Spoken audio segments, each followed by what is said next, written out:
5 minutes note. Okay?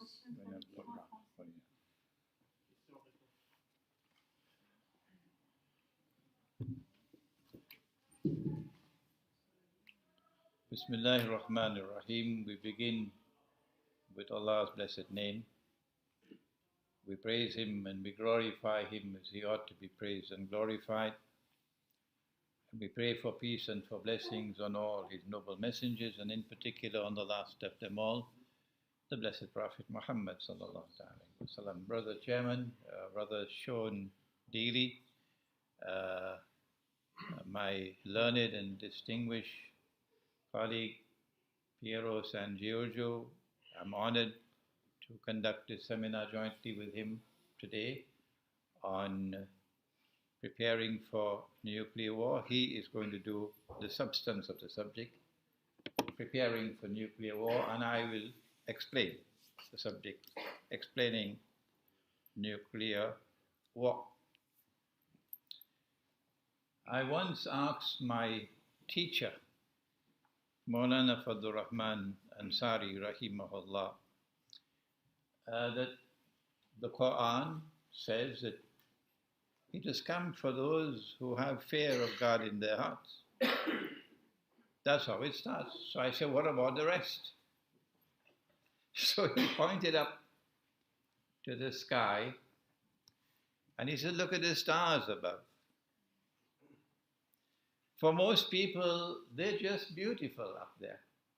That's all. Beauty. Twinkling stars. We have a distinguished poet in our gathering here tonight. He writes poetry in Arabic.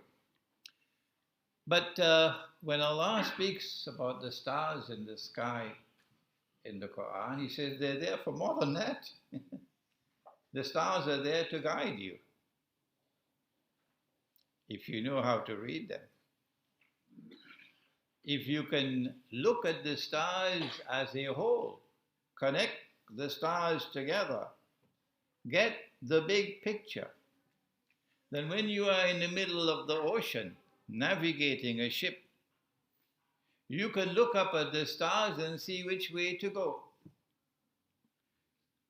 The verses of the Quran are like that, and so too history.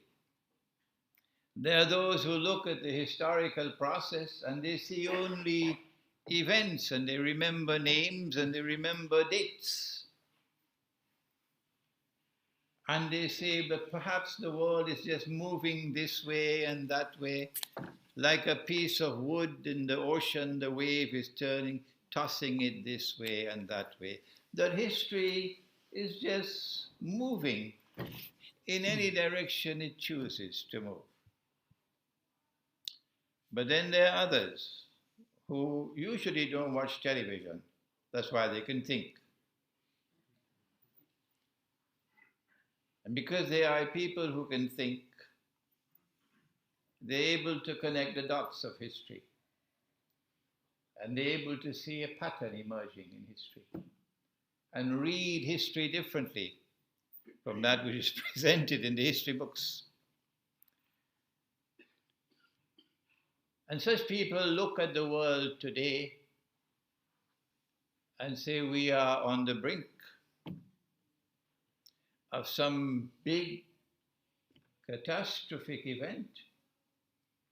And these are not people who are simply Christians or Muslims or so. Piero is secular in his thinking. Piero wrote to me a few years ago and said, I don't understand it. How come? You from religion and I from the secular world, and we came to some conclusions. So that Allah gives His light to whomsoever He chooses. And with that light you can read and connect the dots of history and understand where we are and anticipate what's coming. It's like dry wood and you just need a match. That's what it is now in northern Syria. Those who created what is called the Islamic State, ISIS, and what I call the bogus Islamic State. Are now in a quandary because they created this after great planning, and they had a great design, and they're pursuing momentous aims and objectives with this ISIS.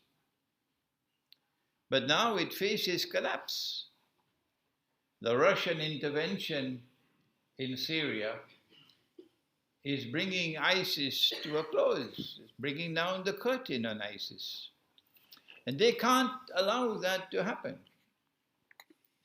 They are a people who have, excuse my blunt language, they are a people who have PhDs in hypocrisy. They tell monumental lies and then put on their best suits and go to church on a Sunday morning. Or go to the masjid on Friday.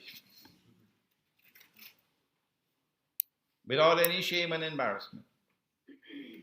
They created ISIS.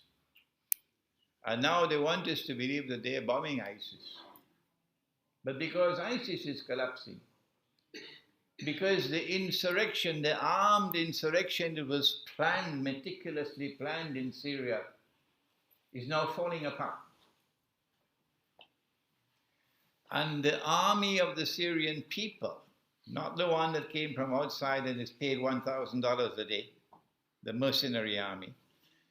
The army of the Syrian people, whether it is Christian or whether it is Muslim or whatever it is, the army of the Syrian people is now winning the war.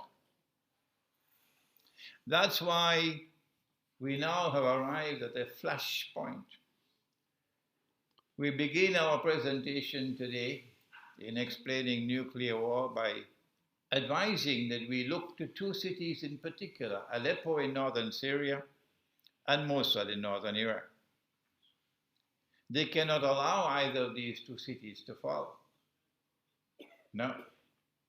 So that we are now faced with the possibility, maybe another few days, maybe another few weeks, and we know whether my talk has substance in it,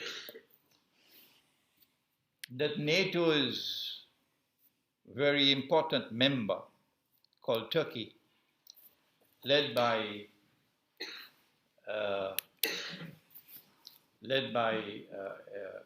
President Erdogan, is likely to launch an attack on Syria in order to stave off defeat. And that Saudi Arabia is likely to be part and parcel of that attack. If that attack takes place, will it take place with the consent and blessings of NATO?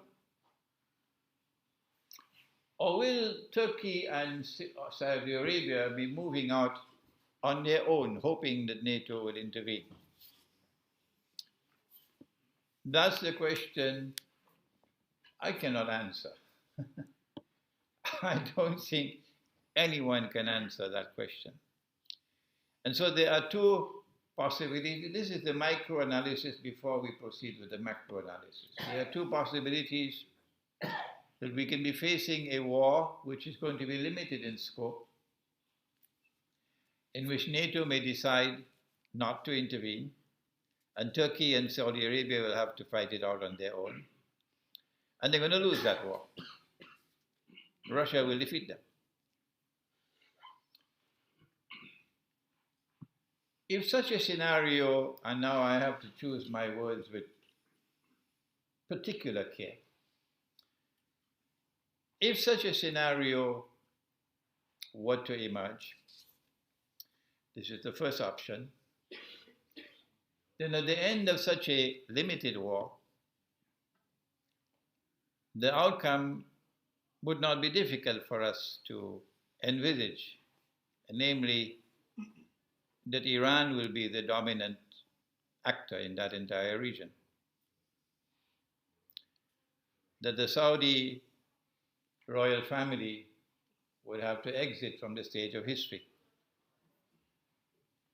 And that most likely ISIS will find a home in Saudi Arabia, in Mecca and Medina.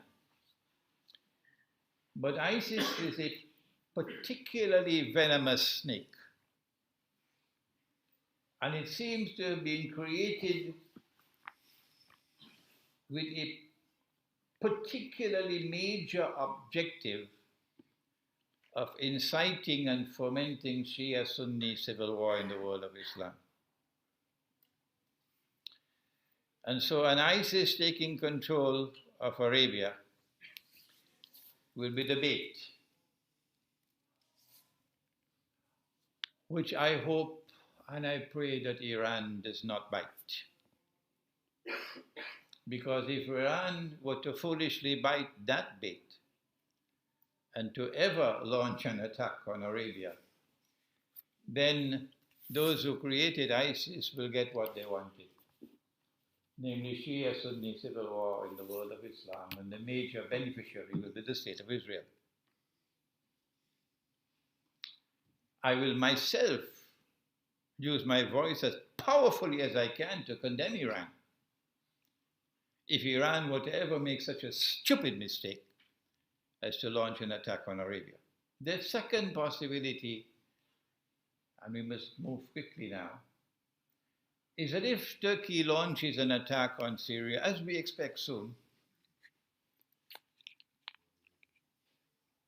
then NATO would intervene, because Turkey is a NATO member state and there are legal obligations if a NATO member state is at war. And if NATO intervenes, well, then we're going to have the world war.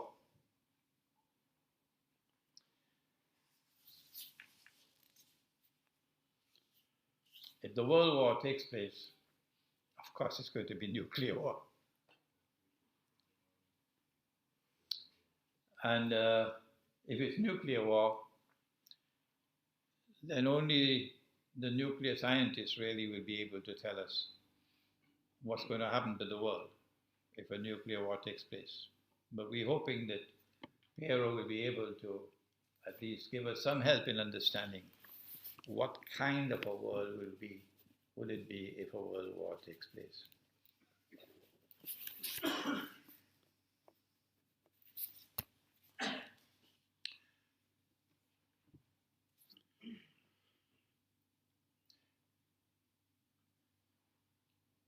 And now for Islamic eschatology and what it has to say concerning world war. We are familiar with what the Prophet said. Allah's blessing be upon him. It's just that we don't put it into context. Prophet Muhammad, Allah's blessings be upon him, said that the river Euphrates will one day uncover a mountain of gold. And people will fight for that gold. And 99 out of every 100 who fight for the gold would be killed. And each would say, I will be the one who will survive. But those who believe in the one God should not touch that gold. We have recognized this to be religious symbolism. And last August in our seminar right here in Geneva, we offered an interpretation that the mountain of gold is not to be understood as a metal, mountain of metal. There are those, of course, who insist on a literal understanding, and hence they're waiting for the mountain of the metal to come out from underneath the river. But we say no, it is religious symbolism. And in 1974, an ocean of oil underneath the river began to function as a mountain of gold. An ocean of oil underneath the river, Euphrates, began to function as a mountain of gold. When? How? When Henry Kissinger got King Faisal to agree to this amazing request that oil should be sold. What an arrogant request. What an arrogant request. That oil should be sold for only US dollars. And they say, we are the people who have given you the free market. Really? Is this a free market? Have you no shame? Have you no shame? Is this a free market? That if I want to buy oil with gold, I cannot buy it. Even with gold. I can't buy it with anything else other than US dollars. When Faisal agreed to that, and then he got the other Arab oil producing countries to agree, and then OPEC came into being as the greatest achievement of the Zionist movement. And OPEC also instituted this. Then something came into being called the petrodollar.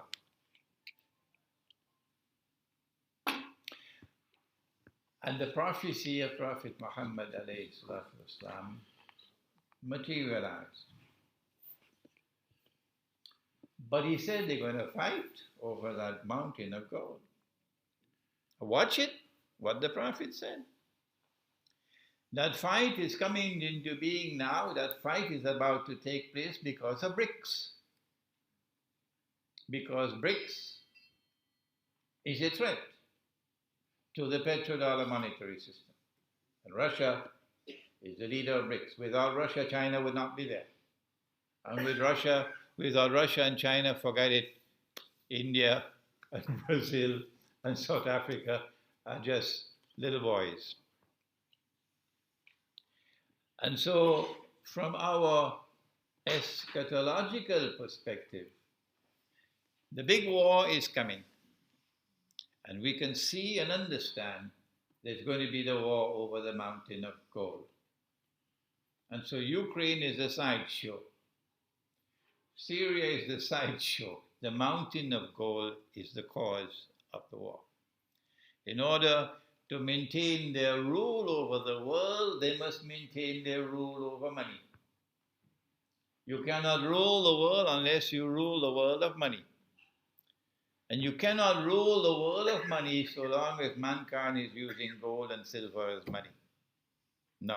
You've got to get rid of gold and silver as money because this is money with intrinsic value. This is real money. And you've got to replace it with something called monopoly money. Someone else called it toilet paper money.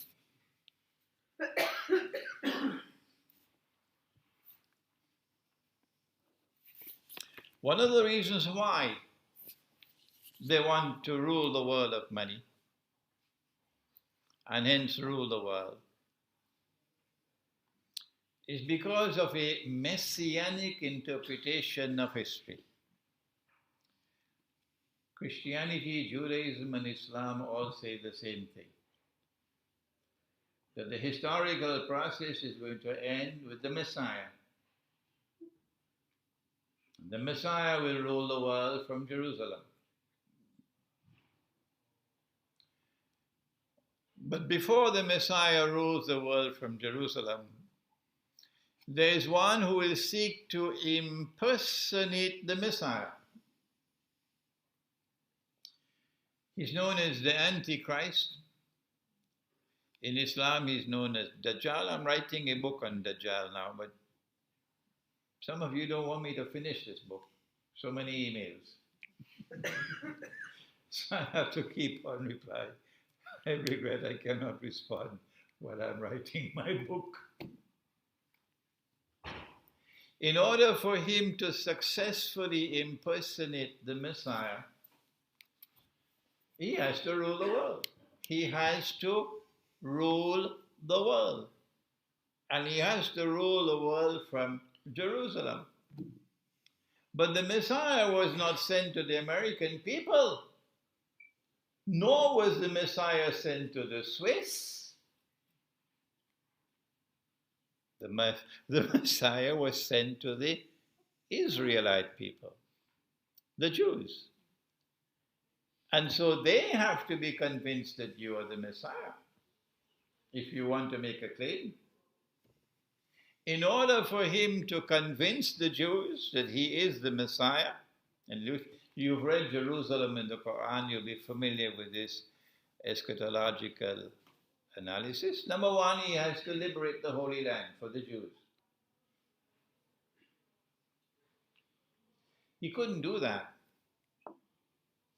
so long as the world of Islam had a caliphate. So long as the world of Islam had Darul Islam, one consolidated mass, a mighty army. So in order for him to liberate the Holy Land, he has to get rid of the caliphate. He did it with exquisite design. Exquisite design. An institution which had been there in the world of Islam for 1400 years. How to get rid of it? It is part of the deen, the religion, how to get rid of the caliphate. And then get the Muslims to forget the caliphate. Of course, that's what television does. What he did was to create the Ottoman Empire, Dajjal. If you are a supporter of the Ottoman Empire and you cannot as yet read history, I suggest you go back and study your book. The Ottoman Empire was then empowered with a power that could not be matched by its enemies. No. Where did it get that power from? And then the Ottoman Empire expanded until it took Arabia and took Mecca and Medina and then claimed the caliphate. And then took the caliphate out of the Arab world and carried it to the capital city of the Orthodox Christian world. There are many things that are strange that occurred in history. This one beats them all. To take the capital of the world of Islam and go and pack it up in the capital of the Orthodox Christian world, this one beats them all. And then when the Ottoman Empire collapsed, the caliphate collapsed with it. That was the grand design. In order for them to be able to liberate the Holy Land, they had to break up the world of Islam. And that's what happened with the First Great War. The First Great War, the First World War, from an eschatological perspective, achieved these objectives. It got rid of the caliphate, and it broke up the world of Islam into bits and pieces at mutual war with each other, antagonism with each other, and gave it a virus called nationalism. And this virus caused them to have rivalry with each other. Exquisite planning, incidentally. Exquisite planning. The First World War, therefore, allowed them, a British army, to conquer Jerusalem. And guess who the British had fighting with them in the British army? They had Arabs. They had, today it's called Pakistan. They had many Punjabis fighting in the army. Oh yes. I mean, you have to give Jack his jacket. The British were brilliant in making fools of these people. And they're doing it again today now with ISIS. Not only did the First World War achieve this objective of neutralizing the world of Islam, but there is another threat to them. And that comes from another part of the Christian world which has an equal claim to Jerusalem. And that's the Orthodox Christian world.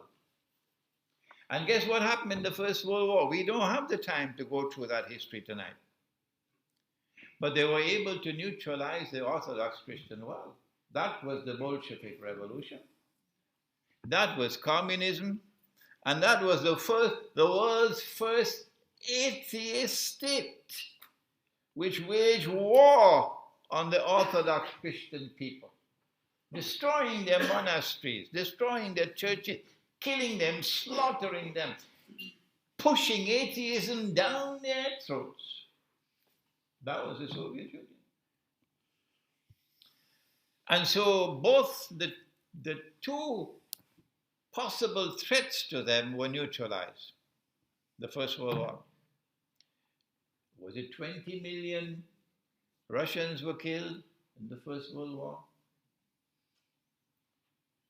Then came the Second World War. If we look at it from an eschatological perspective, Britain now has control over the Holy Land. Britain is the mandate power. And while pretending to keep the European Jews out, Britain is allowing them in. Before Israel could be born in 1948, you had to have a Second World War. So the First World War had to come to an end in such a way that there's unfinished business. And so they imposed humiliating conditions on Germany in the Treaty of Versailles, I believe it was. And so they sowed the seeds for Germany to want revenge, for a Hitler to emerge eventually, because the German people felt very, very, very much hurt over the unjust way they were being treated. When the Second World War took place, the objective of the Second World War is, number one, to allow the State of Israel to come into being. But before the State of Israel comes into being, you must have a United Nations organization and a Security Council for world government to protect Israel. World government to protect that baby who's about to be born. You need the International Monetary Fund for the financial slavery that we now have. So they had all of these things put in place at the end of the Second World War. The Second World War was also fought in order to open the door for millions of European Jews in the Soviet Union and other parts of Eastern Europe to migrate to the Holy Land, to Israel. But when people are comfortable where they're living, how do you get them to leave? How do you get the French Jews to leave France and go back to Israel? They don't want to go to Israel. The Jews who are living in France today, they don't want to go. So how do you get the Jews to leave France and go back to Israel? You've got to do something. I ask those who are Jews to think. If you're a Jew, I ask you to think. I want to look forward to the day when someone will write a proper history on Hitler, to connect Hitler with the master plan of creating an environment which will force the Jews and entice the Jews, assist the Jews to leave Europe, to leave Russia, and go to the Holy Land. And then you need a government in charge, in control, and that's what they had in the Soviet Union. The Bolshevik Revolution did not take place without their involvement in it. It was Russian Jews who gave us the Bolshevik Revolution.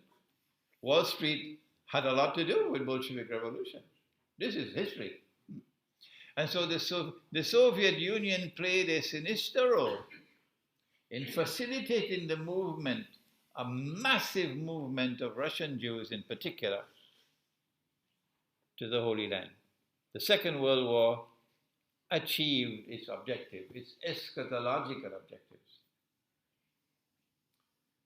Now, if a Third World War is to take place, well, what do they want from a Third World War? Answer: not only must the Antichrist liberate the Holy Land, he must do that. He must do more than that.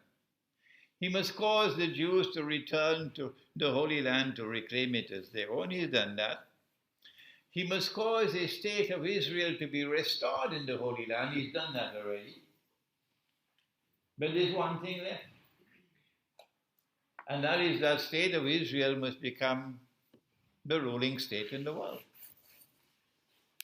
So when they said, all that we want is to find a place for a people to live who do not have a home, that's all. They were telling a big lie. No, they wanted that a state of Israel should be created which will one day rule the world. That's what they wanted. Israel cannot rule the world without another big war. This is our eschatological analysis of the purpose of the coming world war. The immediate objective is to try to preserve the petrodollar monetary system. The Prophet ﷺ did not tell us it's going to survive. He says 99 out of every 100 will be killed in that war. So it doesn't seem as though the petrodollar monetary system is going to survive. Well, then what kind of monetary system will emerge in the wake of a great war? Answer: don't ask me how it will take place, because I don't know. I don't know what a post-nuclear world is going to look like. But it appears to me as though there's going to be some form of digital or electronic money which is going to replace the petrodollar monetary system. The big war which is coming is meant to eliminate the two power blocks in the world, mutually destroy each other. And if nuclear weapons are going to be used, goodbye Europe. I'm not saying this with any joy in my heart, no, not at all. I'm just telling you for the facts. If one nuclear bomb could kill 300,000 people in Hiroshima and another 300,000 in Nagasaki, what would a nuclear weapon today, which is 1,000 times more powerful, what would it do?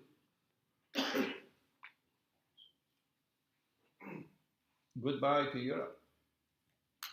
Goodbye to North America. People can't live in these countries anymore. Well then, a post-nuclear world appears to me,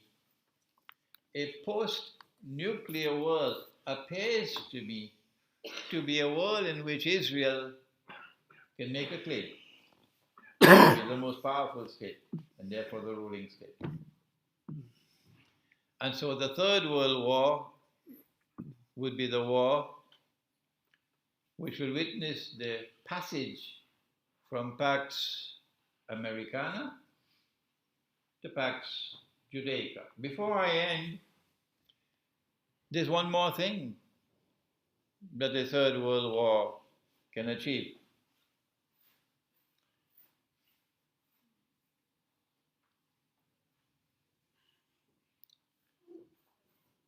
Our Prophet Allah's blessings be upon him, prophesied the destruction of the Arabs. Will we be destroyed? She asked. His wife asked. He said, Na'am, yes, you will be destroyed, the Arabs. When will we be destroyed? إِذَا كَثُرَ الْخَبَثِ, when khabath prevails, when rubbish takes over.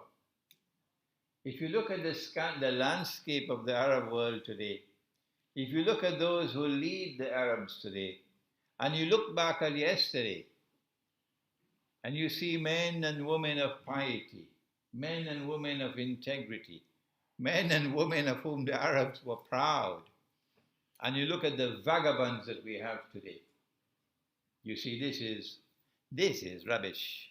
This is rubbish. If Ikhwan was bad, and of course, oh yes, Ikhwan al-Muslimun made so many mistakes that I wish they never rule over Egypt again. That may hurt the feelings of some people. But if you cannot read the constitutional sunnah, then you shouldn't call yourself an Islamic movement. If Ikhwan al-Muslimun was bad, well, I tell you, Sisi is much worse. That may hurt the feelings of some of the supporters of the Egyptian government. And so when rubbish prevails, and that's what we have today, rubbish prevailing, the Arabs are going to be destroyed. Well, what about the other force which threatens them, Russia? What's going to be Russia's fate after the World War? I don't have the time, but Surah Al-Kahf tells me that Putin is going to checkmate them. Yes, there's going to be massive. That was a great achievement. Because the caliphate had been in existence for 1,400 years. But the Hajj has been in existence for thousands of years. The Hajj, the annual pilgrimage to Mecca, has been in existence from the time of Ibrahim alayhi salam. So thousands of years, even thousands of years before Prophet Muhammad alayhi salatu wasalam was born. But there's not going to be any Hajj after the next war. The Hajj will disappear. That's another major victory coming up. How do we know that? Because he prophesied it. لَيُحَجَّنَّ الْبَيْتِ, Sahih Bukhari. People will continue to make the Hajj. وَلَيُؤْتَمَرَنَّ, and people will continue to make the Umrah, the visit. بَعْدَ خُرُوجِ يَأْجُوجَ وَمَأْجُوجَ بَعْدَ خُرُوجِ يَأْجُوجَ. Even after Gog and Magog have been released, people will continue to perform the Hajj. And people will continue to perform the Umrah or the visit to the house. But then he ended by saying, لا تقوم الساعة حتى لا يحج. But the last hour will not come until the Hajj is abandoned. And I am suggesting to you that the abandonment of the Hajj will take place in this coming nuclear war. I hope and pray that this brief introduction to an Islamic eschatological analysis of world wars would provoke the scholars in our midst, because I'm now 74 years of age. We haven't shown here a graduate of international relations. I hope that it'll provoke you, our budding scholars, to conduct the research and to produce a work on an Islamic eschatological explanation of world wars. Thank you. Wassalamu alaikum wa rahmatullah.